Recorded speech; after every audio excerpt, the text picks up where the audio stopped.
સુરેન્દ્રનગર જિલ્લાના બજાણા police station અને સાબરકાંઠા એલસીબીની સંયુક્ત કામગીરીમાં Dhrangadhra Viramgam national highway toll booth પાસે એનડીપીએસના ખોટા ગુનામાં ડોક્ટર આશીષ શાહના નામે પૈસા પડાવવાનો પ્રયાસ કરનાર આરોપીઓ પકડાયા છે.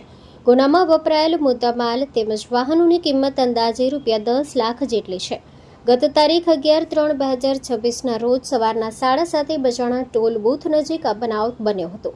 જ્યારે ડોક્ટર આશીષ શાહ ગુજરાતના ધાંગધ્રા તરફ જતા હતા. 4 અજાણ્યા વ્યક્તિઓ, જેમાંના 2 પોલીસ ખાકી કલરના ડ્રેસમાં અને 2 સામાન્ય કપડામાં હતા, નકલી ડ્રગ્સ મળ્યું બતાવીને શાહને રોકી પૈસા પડાવવાનો પ્રયાસ કરાયો. બજાણા પોલીસ ટીમ ઘટના સ્થળે દોડી તપાસ શરૂ કરી અને કેટલાક કલાકોમાં જ તમામ આરોપીઓ પકડ્યા. પકડાયેલા આરોપીઓમાં નિલેશભાઈ ઉમેદરામ રામાનુજ, કેતનકુમાર હસમુખભાઈ રાવલ, વૈભવસિંહ વાઘેલા, આસિફ શાહ દિવાન, હિતેશકુમાર પંચાલ અને કૃપાબેન પંચાલ સામેલ છે. પોલીસે ગુનામાં વપરાયેલી ક્રિયા સોનેટ ગાડી, જેની કિંમત ₹5 લાખ, મારુતિ બ્રેઝા કાર, જેની કિંમત ₹5 લાખ અને 5 મોબાઈલ ફોન, જેની કિંમત ₹30,000 કબજે કર્યા છે. હ્યુમન સોર્સ અને ટેકનિકલ સર્વેલન્સ દ્વારા વધુ માહિતી મેળવી આરોપીઓ અને ગુનામાં વપરાયેલ મુદ્દામાલ રિકવર કરવામાં આવ્યા. Story report by Minhaz Malek, Surendranagar.